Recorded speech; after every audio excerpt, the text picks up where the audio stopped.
안녕하세요. DJ 사나입니다. 오늘의 사연 시작해 보겠습니다.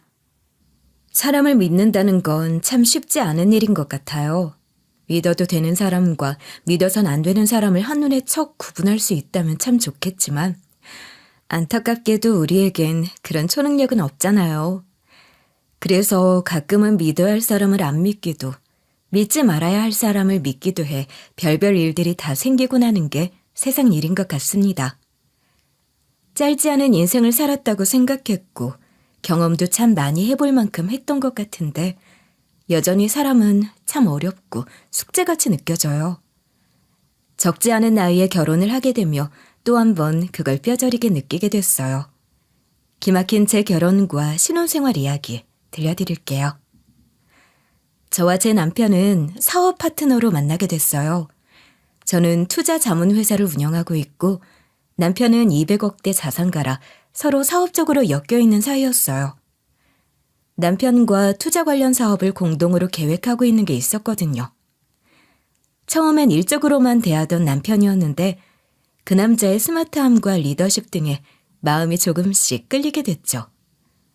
남편은 모든 처신이 아주 깔끔하고 군더더기가 없는 사람이었어요. 처음부터 대놓고 저한테 얘기를 하더라고요. 전 한 번 이혼한 경험이 있어요. 그리고 표 대표는 결혼 경험이 없는 걸로 알고 있어요. 그래서 제가 치부가 있는 쪽이라는 것도 알고요. 하지만 전 표 대표님이 마음에 들어요. 그래서 잘 보이고 싶고요. 이혼 경력이 있다는 사실이 너무 큰 흠이 되지 않는다면, 그게 저라는 사람을 판단하는데 너무 큰 마이너스 요소가 아니라면 난 한번 잘해보고 싶은데. 이런 나라도 괜찮다면 받아줄래요? 애매한 태도로 질척거리지 않고 깔끔하고 솔직하게 자기 마음과 조건을 말해주는 남편의 모습에 한번 믿어볼 만한 사람이라는 생각이 들었고 저희는 그렇게 연애를 시작하게 됐어요. 둘 다 40이 넘어 나이가 적지도 않았고 서로 조건이며 여러 가지가 잘 맞다 보니 1년 정도 연애 끝에 결혼 얘기도 자연스럽게 나오게 됐어요. 그런데 결혼을 하려면 이제 슬슬 서로 가족들도 만나고 해야 하잖아요. 그런데 남편이 본인은 부모님이 두 분 다 안 계시다고 하더라고요. 아버지는 어릴 때 돌아가셨고 어머니는 몇 년 전에 행방불명이 되셨어요. 사실 부모님 얘기가 나오면 말을 피하거나 돌릴 때가 많아 대충 짐작은 하고 있었지만 상처가 되는 얘기일 수 있으니 더 묻진 않았었거든요. 그런데 행방불명이라니 그건 전혀 생각지 못한 부분이었죠. 어머니가 몸이 좀 안 좋은 상태였는데 혼자 나가셨다가 그만 실종이 되셨어요. 한참 동안 찾으려고 노력했고 수소문도 많이 했지만 결국 행방불명 처리가 되고 말았죠. 세상에, 너무 힘들었겠어요. 얼마나 마음고생이 심했을까. 아니, 그래도 좀 더 찾아보지 싶었지만 생판 남인 나보다야 자식이 더 마음 아프지 않았겠어요? 어련히 알아서 해봤을까 싶어 그냥 가만히 남편을 다독였죠.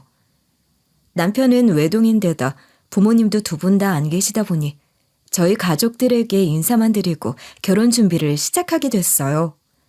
다행히 저희 가족 모두 남편을 마음에 들어했고 남편 역시 저희 부모님에게도 깍듯하게 잘하고 제 여동생도 살뜰히 챙기면서 잘해줘 결혼 준비하면서 벌써 가족이 된 듯한 기분이 들었죠. 결혼식을 준비하며 저는 청첩장을 한 달 반쯤 전부터 미리 날리기 시작했어요. 저희 둘 다 사업을 어느 정도 규모가 있게 하다 보니 모실 하객도 적지는 않았거든요. 관리하는 고객들 중에서 좀 오래된 단골 고객들에게도 청첩장을 드리게 됐죠. 친한 단골 고객들은 초창기부터 관리했던 고객들인데 처음에 회사 기반을 다져야 하니 신경을 정말 많이 썼던 분들이었어요. 꾸준히 저희 회사와 인연을 이어주는 게 감사해서 저도 참 잘했죠. 돌잔치나 자녀분들 결혼식도 꼬박꼬박 챙겼고요. 그중 두 고객을 만나 청첩장을 드리기로 한 날이었어요. 두 사람 다 회사 초창기 때부터 함께 해왔던 분들이었죠. 아휴, 우리 표 대표 참 일도 잘하고 성실하고 젊고 예쁘고 내가 딱 중매서면 좋겠다 했는데 이렇게 결혼을 하네. 아휴, 아까워라. 내가 요 나이 되는 아들만 있었어도 딱 내 며느리 삼는 건데. 아이고, 말씀만이라도 감사합니다. 근데 신랑은 어떤 사람이야? 이름 말고 아는 게 없네. 사진이라도 좀 보여줘 봐봐요. 궁금하다. 그럼 모바일 청첩장도 보내드릴까요? 모바일엔 웨딩 사진 찍은 것도 같이 첨부돼 있거든요. 그렇게 두 사람에게 메신저로 모바일 청첩장도 보내드렸죠. 드레스 너무 잘 골랐다. 너무 예쁘다. 신랑이 듬직하다 하는 의뢰하는 덕담들이 오가던 와중 고객 한 분의 얼굴이 뭔가 묘하게 바뀌더라고요. 그러면서 깜짝 놀란 듯 저한테 묻는 거예요. 여기 적혀있던 강기훈이란 예비 신랑분이 강 사장님이었어요? 어머, 난 전혀 몰랐네. 어머, 저희 남편들 사람을 아세요? 어떻게 아세요? 뭐 직접적으로 아는 사이는 아니고 그냥 건너 몇 번 뵌 적이 있죠. 모임에서 딱 한 번 인사 나눈 적 있는데 아마 남편 되실 분은 기억 못 하실 거예요. 워낙 발이 넓은 사람들이고 하니 이상할 건 없었죠. 고객분의 표정이 조금 찜찜하긴 했지만 그냥 그렇구나 하고 넘겼어요. 남편에게 우리 고객 중에 당신 안다는 사람이 있더라 하고 물어볼까 하다가 준비할 게 많다 보니 그것도 까먹어버리고 말았고요. 그런데 문제는 그 일이 있고서 얼마 뒤 그때 그 고객이 저희 회사랑 자문 계약을 해지하겠다는 의견을 전해온 거예요. 너무 의아하고 갑작스러운 소식이었죠. 그냥 그렇게 다짜고짜 해지하시겠다고 한 거예요? 그동안 상담하면서 무슨 일 있었던 건 아니고요? 네, 전혀요. 아무 전조 증상도 없었고 저번 상담 때도 너무 기분 좋아하면서 나가셨어요. 그치. 아니, 대체 왜 그러시는 거지? 지금까지 오랜 시간 계속 계약 유지를 해오던 관계였고 계속해서 계약 기간을 갱신해 왔었는데 그리고 투자 수익률도 괜찮지 않았어요? 완전 괜찮았죠. 특히 최근에 저희 회사 덕에 돈 좀 벌었다고 고맙다면서 선물까지 돌렸잖아요. 그치, 그랬지. 당연히 앞으로 계속 같이 갈 거라고 믿었던 사람이고 그러니까 청첩장도 주고 그랬던 건데 아니 대체 왜 갑자기... 의문투성이인 해지 통보였어요. 수익률도 좋던 와중에 갑자기 계약 기간이 끝나지도 않은 중간에 해지를 하겠다고 하니까 더더욱 이해가 안 됐죠. 거기다 중도에 해지를 하게 되면 수수료까지 발생하게 되는데 왜 굳이 이런 선택을 하시려는 건지 납득이 안 되더라고요. 저는 그 고객에게 따로 전화를 걸어 혹시 무슨 문제가 있는 건지, 마음에 안 들거나 불편하게 해드린 점이 있는 거냐, 그렇다면 사과를 드리고 오해가 있다면 풀고 그랬으면 좋겠다 했지만 고객은 그런 거 아니고 그냥 다른 데서 좋은 제의가 와서 그렇다, 미안하다 하면서 급히 전화를 끊더라고요. 고객들이 가끔 이탈하는 경우가 있긴 해도 이런 장기 고객의 경우엔 그런 일이 적었고 특히나 이런 식으로 계약 기간이 끝나지도 않은 시점에 이렇게 일방적으로 통보를 하는 경우는 저희 회사에선 정말 없던 일이었거든요. 뭔가 이상하다 싶고 대체 뭐가 문제일까 고민이 됐죠. 그런데 얼마 뒤 저랑 같은 업계에서 일하는 친구로부터 이상한 말을 듣게 된 거예요. 결혼 앞두고 이런 말 해서 미안한데 네 남편 괜찮은 거 맞지? 그게 무슨 소리야 갑자기? 아니 그게 사실은 얼마 전에 내가 좀 걱정되는 얘기를 들어서 말이야. 알고 보니 얼마 전 그 고객이 친구네 회사 고객으로 넘어갔다는 거예요. 그 친구도 처음에는 당연히 그 고객이 원래 제 고객이었는 줄은 전혀 몰랐다고 하더군요. 그냥 둘러댄 거짓말일 거라고 생각은 했지만 역시나 그 고객에게 다른 좋은 제의 같은 건 없었더라고요. 그 고객은 여기저기 알아보다가 우리 친구 회사를 제 발로 찾아간 거였죠. 난 그 고객을 전혀 모르잖아. 그래서 처음에 상담하면서 그냥 항상 하는 질문을 이것저것 물어보게 됐지. 혹시 투자 자문 전문적으로 받아보신 적 있냐고도 여쭤봤고. 그랬더니 그 고객 말이 수년이 넘는 시간 동안 한 회사에서 투자 자문을 받아왔는데 거기를 더 믿을 수 없을 것 같아서 계약 기간 끝나기도 전에 그냥 해지해버리고 갈아타려고 한다. 그런 말을 하더라고. 그래서 나도 조심스럽게 한번 물어본 거야. 여기 업계 바닥이 다 좁아서 문제가 있는 곳이면 저희도 알아두는 게 좋을 것 같은데 혹시 무슨 일인지 여쭤봐도 되냐고. 그랬더니 글쎄 그 고객이 하는 말이 너무 사적인 이유이긴 하지만 대표가 결혼 앞두고 있는 예비 남편이라는 사람이 사업을 하는데 사람 행실이 너무 안 좋다는 얘기가 많았다는 거야. 자기가 들은 바가 있는데 믿을 사람이 못 되더라. 믿을 사람이 못 되는 걸 넘어서 거의 인간 말종이란 소리까지 들었다고. 근데 결혼해서 곧 살림 합치고 하면 둘이 사업적으로도 더 긴밀해지고 그럴 텐데. 근데 그런 사람들 앞에다 내 재산을 어떻게 맡기냐면서 자기도 자세하게 무슨 소문인지까지는 말하긴 어려운데 너무 찜찜해서 안 되겠다고 그러더라고. 그래서 찾다가 우리 회사까지 오게 되신 거라고. 근데 그게 나랑 우리 그 얘기라고?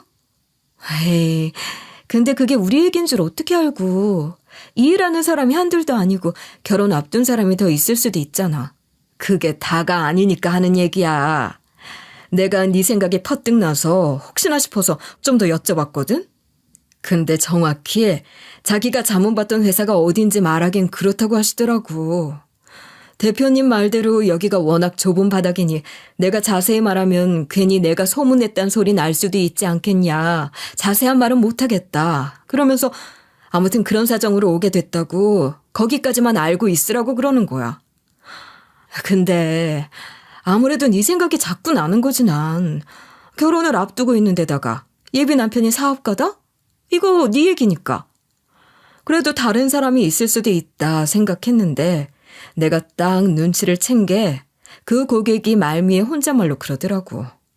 아휴, 표 대표가 참 야무지고 똑똑해 보이더니 뭐하러 그런 놈이랑 결혼을 하는지. 그놈은 심지어 초혼도 아닌데. 그러는 거야. 이건 빼박 네 얘기 맞잖아. 안 그래?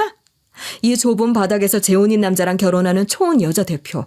심지어 성까지 흔한 성도 아닌 표씨. 그래서 네가 너무 걱정이 돼서 만나자고 한 거야. 너 진짜 괜찮은 거 맞지? 그 사람 잘 알아보고 결혼하는 거 맞아? 친구 말대로 그건 제 얘기가 맞았어요. 모든 조건이 그렇게 맞아떨어지는 건 저밖에 없었죠. 아, 물론 지금 사연에 쓰고 있는 건 나 포함 모두 가명이니 내가 진짜 표씨는 아니고 다만 그 정도로 흔하지 않은 성인 건 비슷하거든요. 친구 얘기를 들으니 아무래도 뭔가 찜찜하더라고요. 남편에 대한 무슨 안 좋은 소문이 있었기에 장기 고객이 이탈까지 결심을 하게 된 건지 걱정도 됐고요. 그런데 이런 업계에 원래 소문이란 건 부풀려지고 과장되기 마련이거든요. 제가 그 얘기를 고지 듣지 않은 건 이 업계의 특성 탓이 컸어요. 제가 일반적인 일을 하는 사람이었다면, 그냥 직장인이었다면 그 소문을 곧장 믿었을 거예요. 하지만 이 업계란 곳이 원래 그냥저냥 일반인들 사이의 소문이랑은 차원이 다르거든요. 일부러 사업 투자 안 되게 하려고 악성 소문 퍼뜨리거나 악의적으로 조작을 하거나 이런 일들이 워낙 비일비재한 곳이란 말이죠.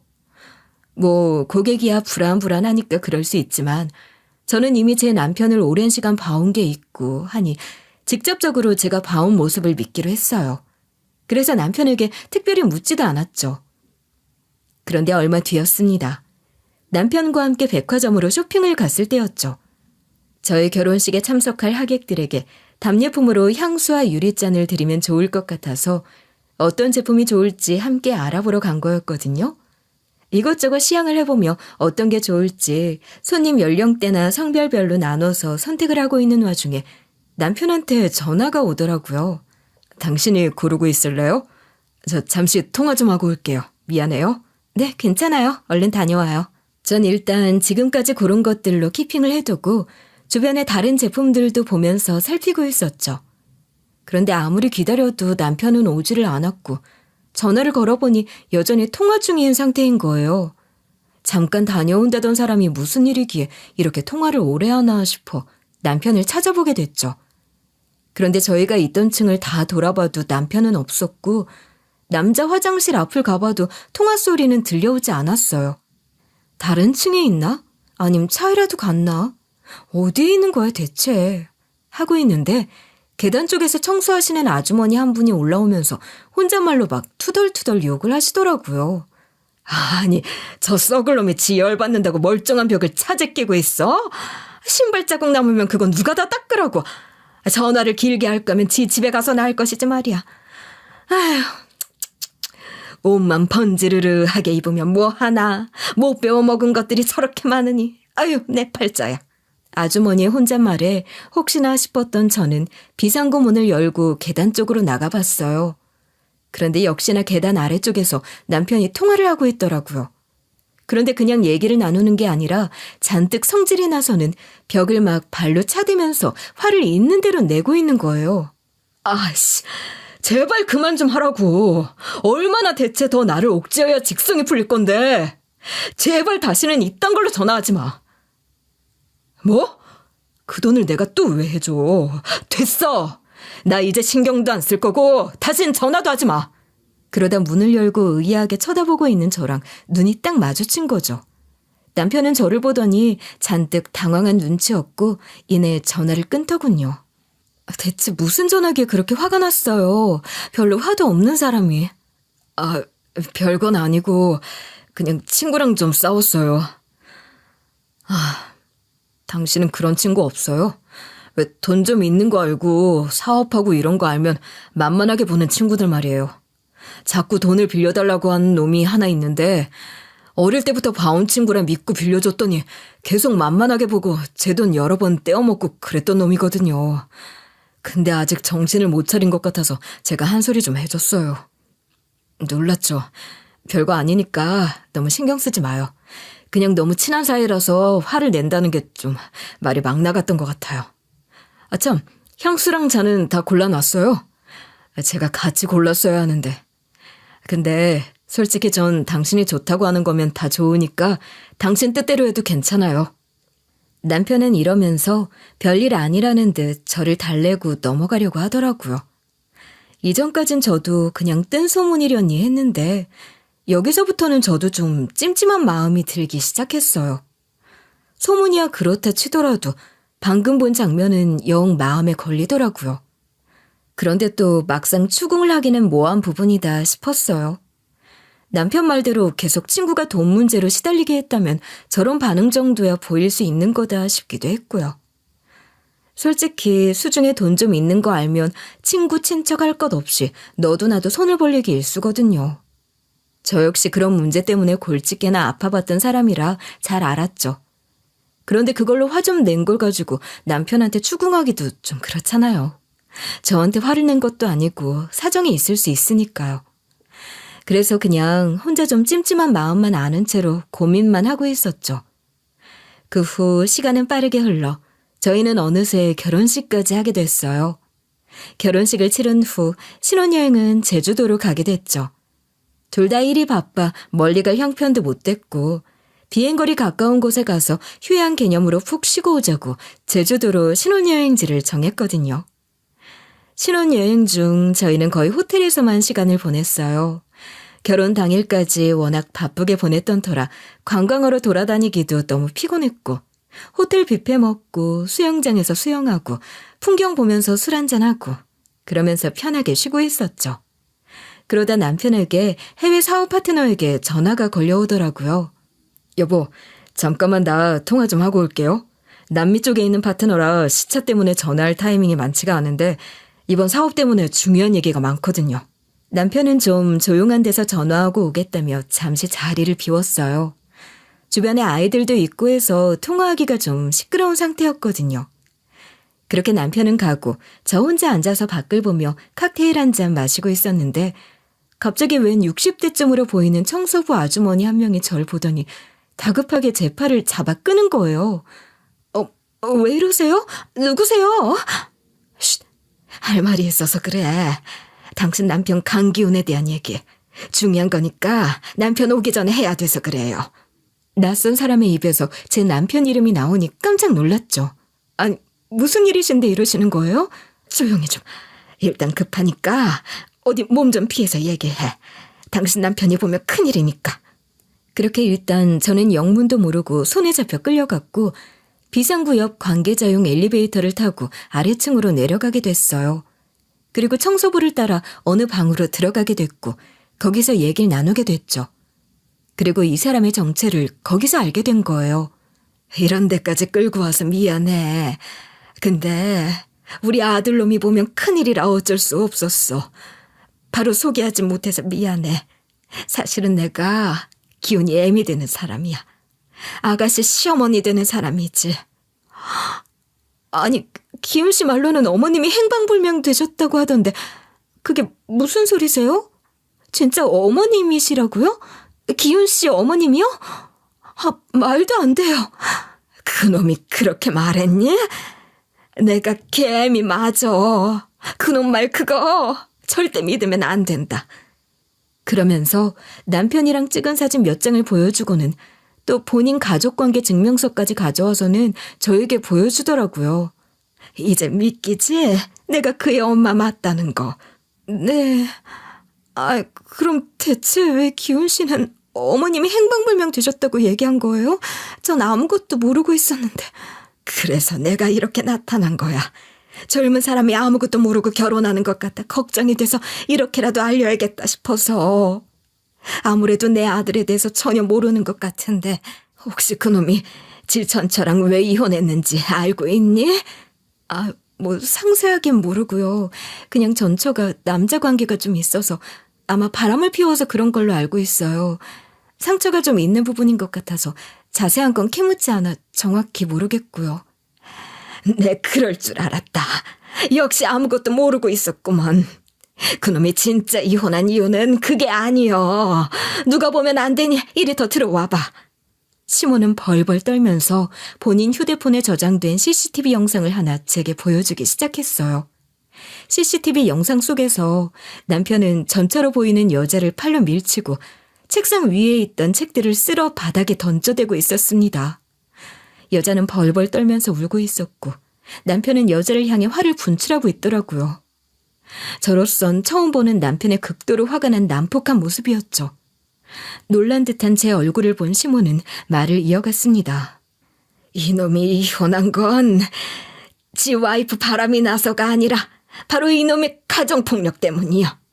이놈이 어떤 달콤한 말로 아가씨를 꼬드겨서 이렇게 홀려놨는지는 모르겠지만 바로 이 모습이 이놈의 실체라고. 엄마가 돼서 내 얼굴에 침 뱉기 같아 못하지만 그래도 내가 또 남의 집 귀한 딸 신세 망칠 수가 없어서 말을 해야 할 것 같아서 해주는 거야. 이놈은 사실 어릴 때부터 그런 기질이 좀 있었어. 자기 뜻대로 안 되면 아주 틀어놓고 던지고 행패 부리고 그러다 점점 커가면서 지 힘이 나보다 세지니까 아주 난폭하게 돌변하더라고. 거기다 애 아빠까지 돌아가시고 애비 없이 나 혼자 애를 키우다 보니 내가 애를 감당할 수가 없어졌지. 나중에는 아예 걷잡을 수가 없어졌어. 애가 중3인가 고1인가 됐을 땐 아주 난리가 났지. 내 옷이란 옷은 밖으로 다 내던지질 않나. 집에 불을 지른다고 행패를 부리질 않나. 그러다 나한테 손찌검까지 한 적도 있다. 내가 그러고 살았어. 아들을 잘못 키워서. 내가 내 자식 하나를 통제하지 못해서 그런 짐승만도 못한 놈으로 키워놨으니 내가 무슨 할 말이 있겠니? 그런데 나야 내 죄라고 치지. 내가 그렇게 길러놨으니 당해도 싸다고 치지. 근데 다른 여자들은 무슨 죄가 있어 그런 놈한테 그런 취급받으면서 살아가야겠니? 이미 지 전처 인생을 그렇게 망쳐놓은 것만으로도 나는 죽을 죄를 지은 기분이었다. 내가 그 애한테 평생 속죄하면서 살 생각이고 그런데 또 그놈한테 새로운 여자 인생까지 망치게 할 수 없지 않겠니? 나는 그런 죄를 2번은 못 저지른다. 내가 오죽하면 청소부를 위장해서 이렇게까지 네 목숨 살리려고 왔겠니? 지금도 늦지 않았으니까 놈한테 들키지 않게 빠져나가서 인연을 끊어. 그게 네가 살 길이야. 나도 네가 자식 같아서 하는 말이다. 시모의 말이 끝난 후 제가 손을 떨자 시모는 저를 안쓰럽게 쳐다보더군요. 손까지 이렇게 벌벌 떠는 걸 보니 보통 심약한 사람도 아닌 것 같은데 넌 절대 그놈 감당 못한다. 혹시 혼인신고는 했어? 네, 결혼식 하기 전날 했어요. 아이고, 좀만 미루지. 그게 뭐가 그렇게 급하다고. 혼인신고를 안 했으면 그냥 이 길로 올라가서 인연 끊고 살라고 하려고 했는데 이제는 뭐 쉽게 헤어지지도 못하고 이혼 절차를 밟아야 하겠구만. 그런 놈한테 단단히 잘못 걸려 이혼 제대로 하기도 쉽지 않을 텐데 내가 네 편이 돼서 도움아. 내가 이 증거를 줄 테니까 이혼할 때 증명 자료로 써. 그러더니 시몬은 갑자기 막 오열을 하기 시작하는 거예요. 너무 갑작스러워 저도 당황스러웠죠. 괜찮으세요? 갑자기 왜 그러세요? 내가 내 신세가 처량하고 너한테 미안해 그래. 이걸 그냥 줘야 마땅한데 당연히 그냥 주고 도와야 하는데 미안하지만 이 증거 돈 주고 나한테 사가면 안 되겠니? 알아보니 회사를 하는 것 같은데 돈은 좀 있을 거 아니냐. 사실은 내가 수중에 돈 한 푼도 없는 처지라 그렇다. 이런 걸 넘기면서 돈 달라고 하는 게 영 보기 좋지 않은 건 알지만 내 상황이 워낙 안 좋다. 지금 내가 딱 굶어 죽기 직전이야. 무슨 일이 있으셨어요? 그게 말이다. 실은 이혼한 전 며느리한테 내가 힘을 좀 실어주었거든. 사실 그놈의 그런 공격적인 성향을 아는 건 나랑 전 며느리밖에 없다. 우리 어머님, 아버님도 다른 친척들도 놈이 그런 모습인 건 아무도 몰라. 다들 모범적이고 돈 잘 벌고 그런 놈인 줄로만 알지. 같이 살아본 나랑 전 며느리만이 아는 거야. 그런데 내가 그 애복이 무슨 면목이 있겠니? 그런 놈인 걸 알면서 장가를 보내놨으니 내 책임도 있는 거지. 그래서 나라도 도와야 할 것 같아 이혼할 땐 내 아들 대신 그 아이 편을 들었다. 근데 그랬더니 아들놈이 나를 아주 맨몸으로 내쫓지 뭐냐. 그래서 난 오갈 데 하나 없어진 채로 산 거야.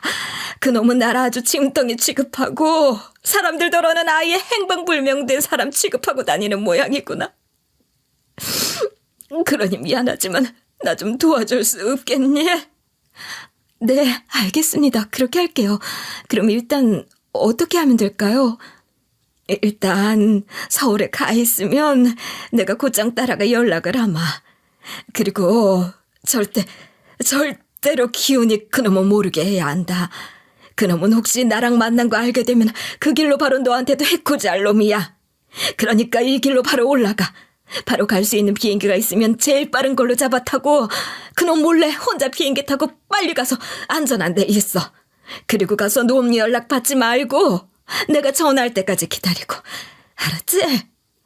내일 곧바로 나도 따라가서 연락을 할 테니까 그럼 그때 다시 만나서 상세한 얘기하자.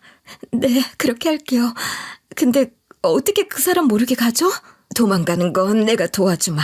방이 어디니? 그놈은 아까 보니 밑에 내려가서 통화 중인 것 같으니 내가 같이 방으로 가서 간단하게 짐만 챙겨 나오자꾸나. 결국 저는 시모의 도움을 받아 방에서 급히 간단한 짐만 챙겨 나오게 됐고, 시모는 남편의 동태를 살피고 망을 보며 제가 도망칠 수 있게 도와줬죠. 눈에 안 띄는 곳으로 빨리 도망치는 게 좋겠다면서 아까 그 방으로 저를 데려갔고, 그 방 베란다 문을 여니 비상계단이 나오더라고요. 계단을 통해 탈출을 하게 됐죠. 그리고 이튿날 시모에게서 기다리던 연락이 왔습니다. 저번에 했던 얘기 마저 하게 만나자고. 그래서 한 카페로 시모를 만나러 나갔죠.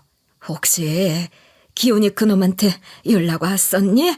네, 거의 전화에 불이 날 지경으로요. 그렇겠지. 지금 영문도 모르고 있을 테니까. 하지만 절대 받아주면 안 된다. 그랬다가 네 인생도 종치는 거야. 나 보면 모르겠니?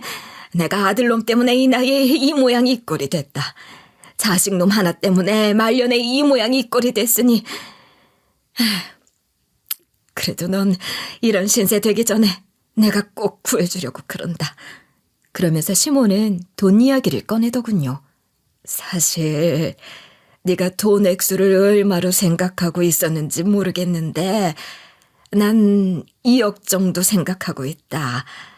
이게 좀 큰 돈일 수도 있지만 회사도 운영하고 자금을 꽤 굴리는 것 같아서 이 정도는 크게 무리가 되지 않을 거라고 생각했다. 사실은 내가 지금 방 하나 구할 돈도 없다. 그래도 내 몸 누일 방 하나는 있어야 하지 않겠니? 웬만한 전셋집 하나 구하려면 그 정도는 있어야 할 것 같아서 말이야. 괜찮겠지? 글쎄요. 전 그렇게까지 큰 돈을 말하실 줄은 몰랐어서. 예. 지금 네 인생 전체가 송두리째 망할 뻔한 걸 내가 이욕으로 막아주는 셈이야. 그게 무슨 큰 돈도 아니지. 너 나 아니었어 봐라. 그놈이랑 결혼해서 살다가 흠씬 두들겨 맞고 반쯤 제정신 아닌 상태로 지금 가진 거 다 뺏기고 쫄딱 망하게 생길 뻔한 거야.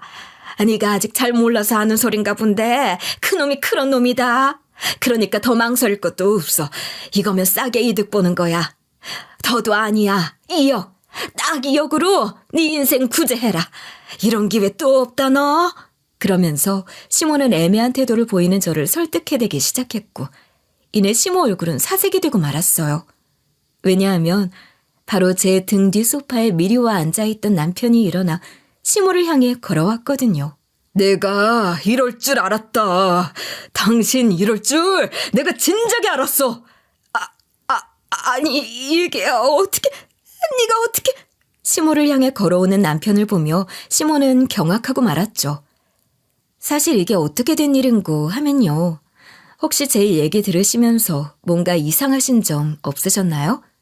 왜 그때 그 백화점 다녀와서 말이에요. 그렇게 화를 내는 모습도 보고 이상한 소문까지 들어놓고 찜찜하다고 해놓고 아무 아랑곳 않고 결혼까지 갑자기 너무 스무스하게 진행됐다는 느낌 받으신 분들도 있으셨을 거예요.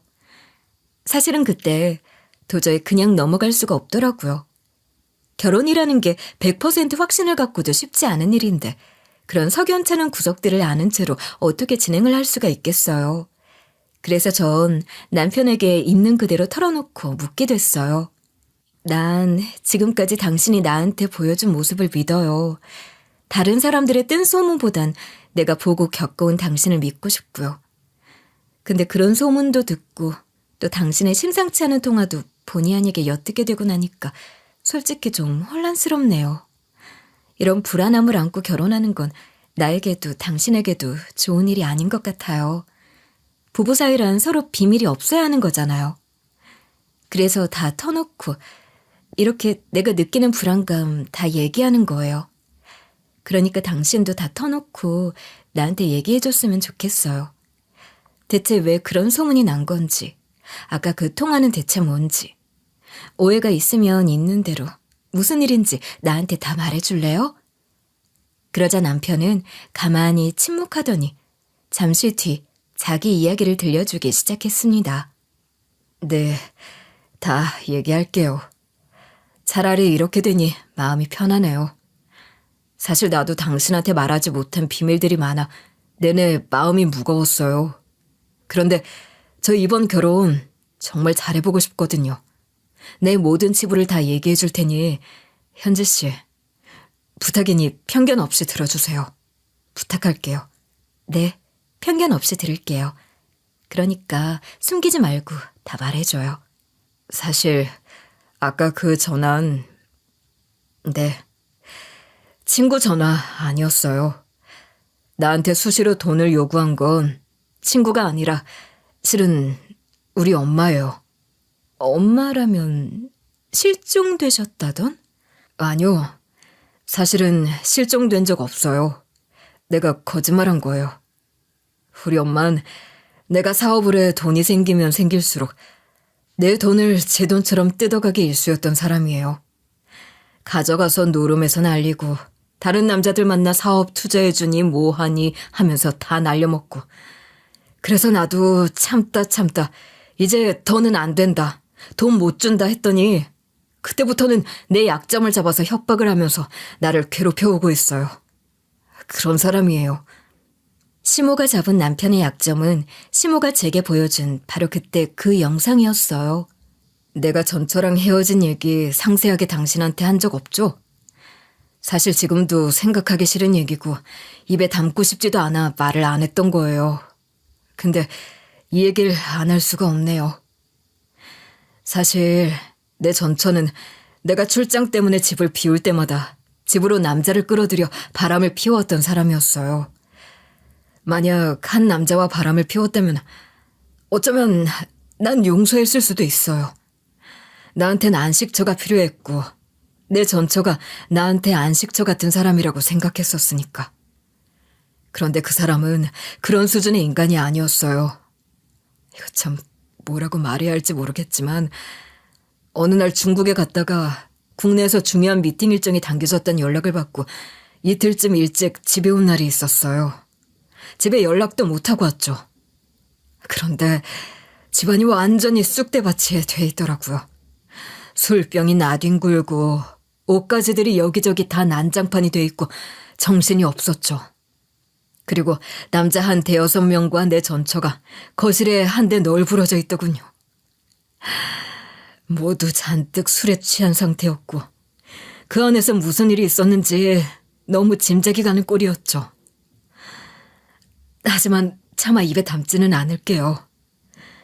난 그때 그 기억이 아직도 잔상이 남아 괴롭거든요. 아무튼 그 꼴을 봤으니 어떤 제정신인 남자가 참을 수 있겠어요. 어떻게 내가 집 비운 사이에 이럴 수 있냐고 화를 냈죠. 일단 화가 난 상태에서 우리 집에 있던 남자놈들을 다 내보내고 나도 당장 사업 처리할 게 있어 나갔다 집에 들어왔죠. 일단 일이 너무 급했기 때문에 처리하고 나서 나중에 제대로 잘잘못을 따져보자 싶었거든요. 그런데 내가 집에 왔더니 집이 깔끔하게 치워져 있더라고요.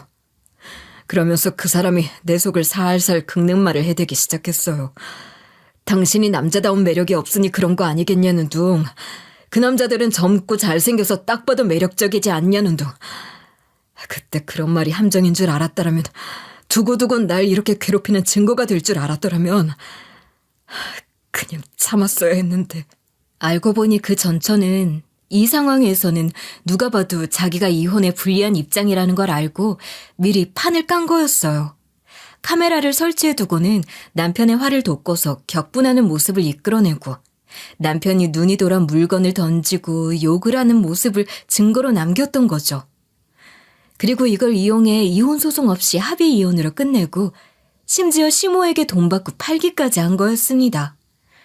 그러니까 시모와 전처는 남편의 난폭함으로 피해를 입은 피해자들이 아니라 남편을 의도적으로 궁지로 몰아넣고 이용해 먹을 대로 이용해 먹은 가해자들이었던 거예요.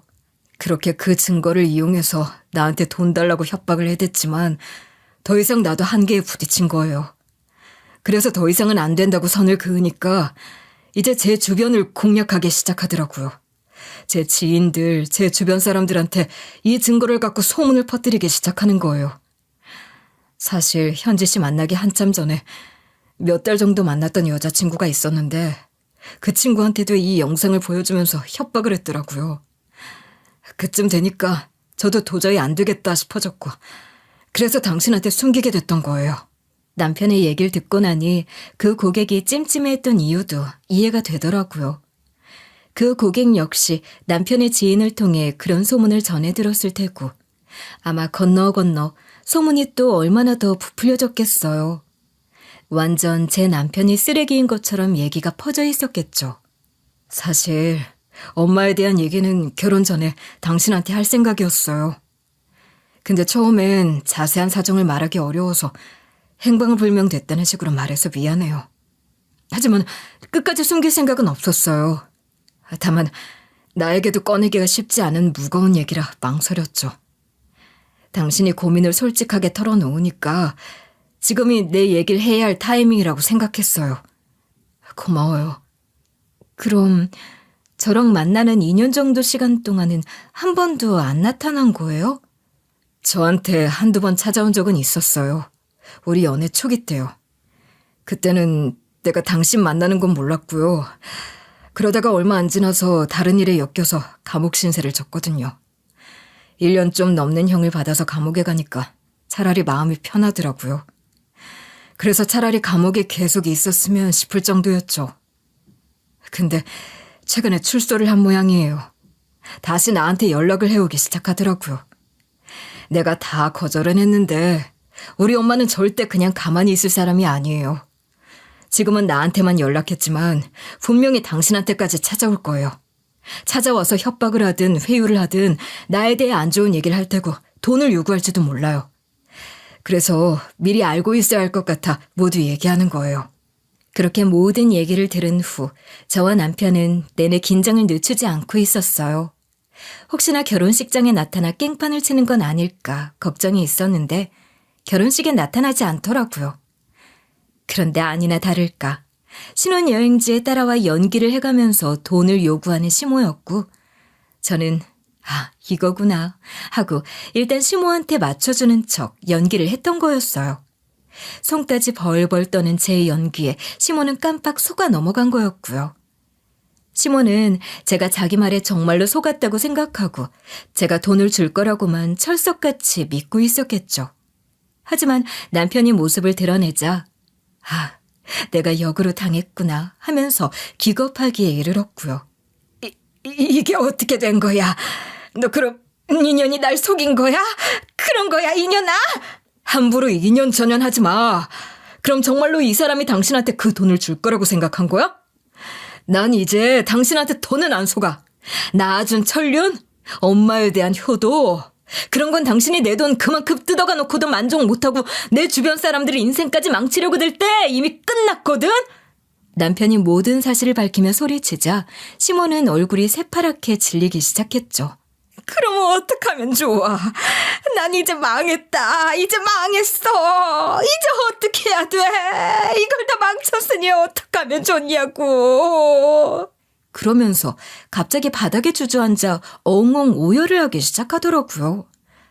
알고 보니 시몬은 제가 당연히 돈을 줄 거라고 확신하고는 이미 사고를 또 쳐놓은 상태였더라고요. 사채업자한테 2억을 빌려 이미 상가 계약을 해둔 상태라는 거죠. 내가 빵에 갔다 와서 그래도 이제 앞으로 잘 살아보겠다고 정신 좀 차리고 가게 하나 하면서 번듯이 살아보려고 그렇게 다짐을 했다. 기훈아, 나 그래도 새 사람 돼서 나왔다. 근데 날 이렇게 또 망치냐? 니들이 2억 안 주면 난 이제 끝장이다. 사채업자 그놈들이 보통 놈들인 줄 아니? 그 돈 못 갚으면 나 완전히 죽게 생겼어. 그놈들은 그냥 물불 안 가리는 놈들이란 말이야. 상가 잔금도 못 치르고 사채업자 돈도 못 갚고 나 이제 어떡하면 좋냐? 네가 나 좀 도와줘라. 내가 그래도 네 애민데 나 죽는 꼴은 안 보고 싶을 거 아니니? 안 그래? 내가 새 사람 돼서 나왔는데 사회에 다시 적응하게 준비라도 도와줘야 되는 거 아니니? 아들이 돼서 그 정도도 못해줘. 시몬은 울며 불며 살려달라, 돈 좀 빌려달라. 아들 바지가랑이 잡고 제 바지가랑이 잡고 빌어댔지만 남편은 눈도 꿈쩍하지 않았어요. 새 사람 됐다는 인간이 빵에서 나오자마자 한다는 짓이 내 와이프 찾아와서 또 거짓말로 사기치고 돈 뜯어내는 거야? 세상 어떤 사람이 그걸 보고 새 사람 됐다고 하겠어. 나는 할 만큼 했어. 내가 당신 앞으로 들인 돈만 몇십억이었고 당신은 그걸로 본인 인생 망치고 내 인생에 남들 인생까지 망치려고 든 사람이지. 이제 더는 안 속아. 그동안 당신 레파토리 내가 당해볼 만큼 다 당해봤거든. 당신은 항상 그 소리지. 이제 죽는다, 죽게 생겼다, 너 아니면 나 망가진다, 네가 나 죽이는 거다. 항상 그런 협박이었지. 근데 이렇게 멀쩡하게 항상 내 눈앞에 살아서 또 나타났잖아? 더한 무기 들고 와서는 또 협박해대잖아. 근데 내가 왜 또 도와줘? 내가 그 돈 또 도와줘 봐야 어차피 그걸로 또 누구 등쳐먹고 살려고 들 텐데 그런 죄 짓는 일 난 더는 안 해. 그러니까 다시는 나한테 연락할 생각 말고 내 주변 사람들 괴롭힐 생각 말고 죽을 거면 혼자 죽어. 이제 난 아무 상관없으니까. 그렇게 남편은 울부짖는 시모를 내팽겨쳐두고 제 손을 잡고 카페를 나와버렸죠.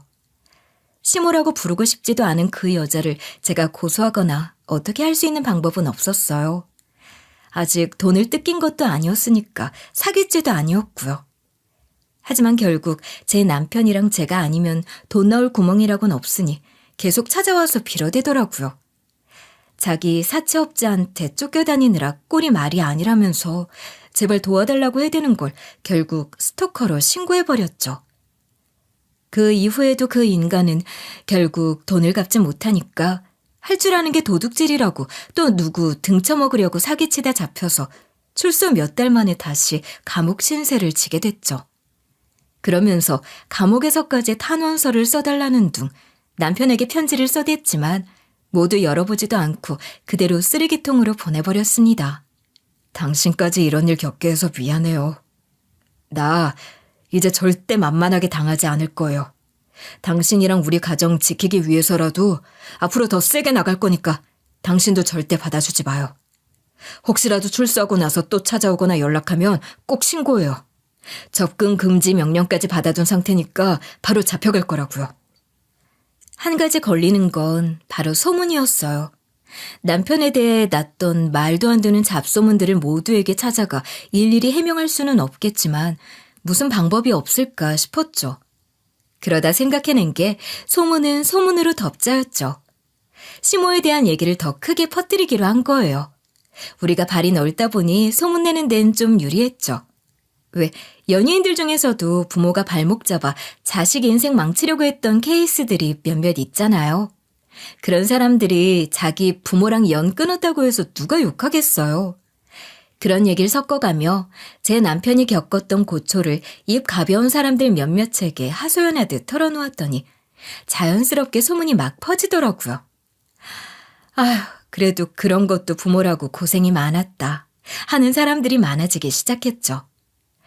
소문이란 게 늘 그렇듯 의도치 않게 더 부풀려지며 저와 남편을 대단하다고 치켜세우는 사람들까지 생겼고요. 그렇게 남편을 지긋지긋하게 쫓아다니던 몹쓸 시모도 떼어내고 지긋지긋하던 소문도 정리하고 저희 부부는 사업도 같이 일구고 가정도 지키며 잘 살고 있어요. 지금도 저는 의심이 들고 의문스러울 때 남편에게 툭 터놓고 직접 묻길 잘했다는 생각이 들어요. 제가 믿는 사람, 믿고 싶은 사람의 말을 믿지 않고 남의 소문이나 짐작만으로 그 사람을 멀리했다면 이런 좋은 사람을 놓쳤을지 모르잖아요. 반대로 제 남편의 경우엔 천륜이라는 모자 관계라는 그 세상 가장 가까운 관계라는 이유 때문에 본인 엄마를 그렇게 믿어주고 봐주느라 참 고생이 많았던 사람이었죠. 그러고 보면 어떤 관계이냐 자체보다는 그 사람이 그런 신뢰를 받을 만한 자격이 있는 사람인지 믿어줄 만한 가치가 있는 사람인지가 더 중요한 게 아닌가 싶어요. 믿음을 줄 가치가 없는 사람이라면 그게 가족이라고 하더라도 때로는 냉정할 필요가 있다는 생각도 듭니다. 꽤나 많은 일들을 겪으며 살아온 날들이지만 결혼 후 시모 같지도 않은 시모를 통해 인생 공부 한번 제대로 하게 된 제 썰들이었습니다. 들어주셔서 감사드리고요. 모두 믿을 인간, 못 믿을 인간 잘 파악하면서 영리하게, 현명하게 사시는 분들이 되시길 바라며 이만 줄일게요.